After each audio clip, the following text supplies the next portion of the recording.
Assalamualaikum warahmatullahi wabarakatuh. Hai teman-teman, saya Miss Widesari dengan NIM 530602400013. Coba kalian bayangkan Baghdad pada abad ke-8 Masehi. Kota itu bukan hanya pusat perdagangan, tetapi sebuah laboratorium pengetahuan raksasa. Pertanyaannya, bagaimana dinasti Abbasiyah berhasil menyerap seluruh ilmu peradaban Yunani, Persia, dan India dalam waktu singkat?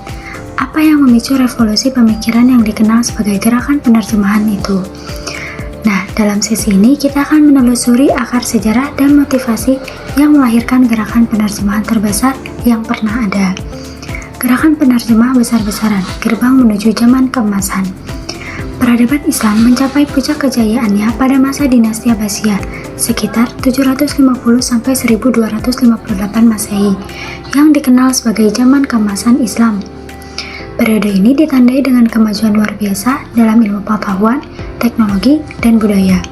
Gerakan penerjemahan ini merupakan kebijakan strategis yang dirancang oleh Khalifah-Khalifah Abbasiyah, khususnya Harun al-Rashid dan Al-Ma'mun.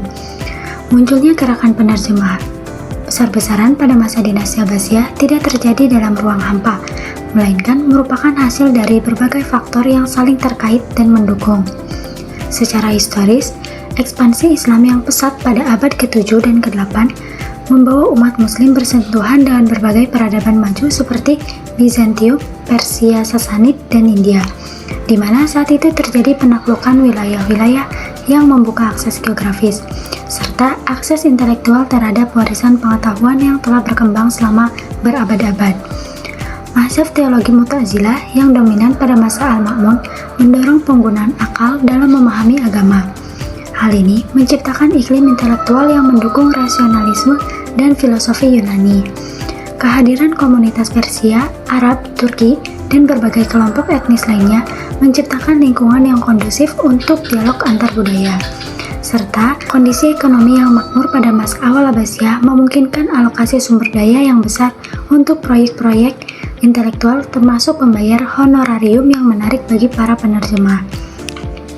Penerjemahan pada zaman keemasan tidak dapat dipisahkan dari visi besar Khalifah-Khalifah Abbasiyah untuk membangun peradaban yang unggul melalui penguasaan ilmu pengetahuan dan berbagai tradisi. Khalifah Al-Mansur memulai proyek penerjemahan dengan mendatangkan karya-karya astronomi dan matematika India, termasuk Siddhartha dan karya-karya Brahmagupta. Puncak gerakan ini terjadi pada masa Khalifah Harun al-Rashid dan putranya Al-Ma'mun, di mana beliau mendirikan Bait al-Hikmah yang berfungsi sebagai perpustakaan, observatorium, dan akademi penerjemahan yang menjadi pusat kegiatan intelektual terbesar di dunia pada masa itu.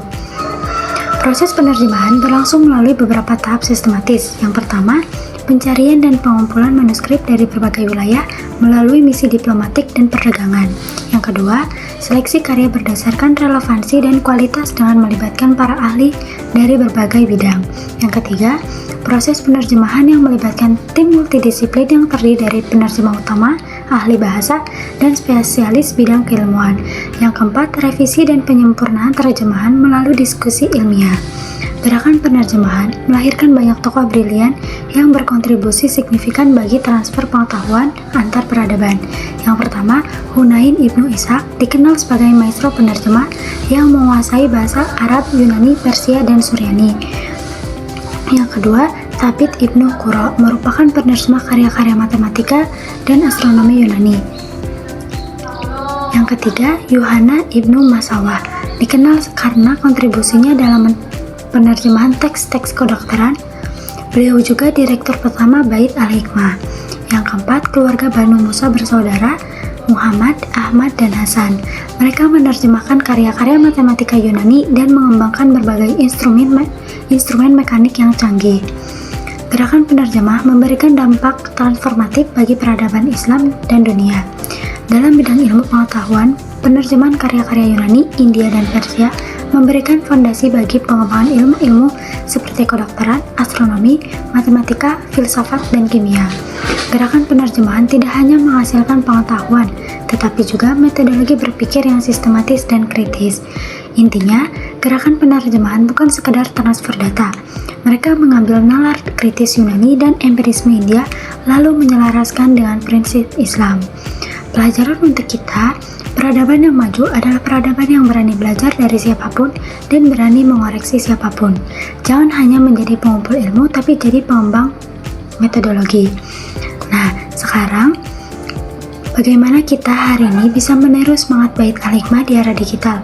Apakah kita hanya menjadi konsumen informasi atau kita menjadi mahasiswa dan intelektual yang mampu menjadi penerjemah dan pengembang metodologi baru?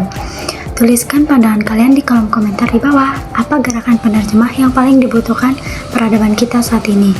Terima kasih telah menonton dan berdiskusi. Jangan lupa like video ini jika kalian merasa terinspirasi dan subscribe untuk eksplorasi sejarah kritis lainnya. Sampai jumpa di pembahasan berikutnya. Wassalamualaikum warahmatullahi wabarakatuh.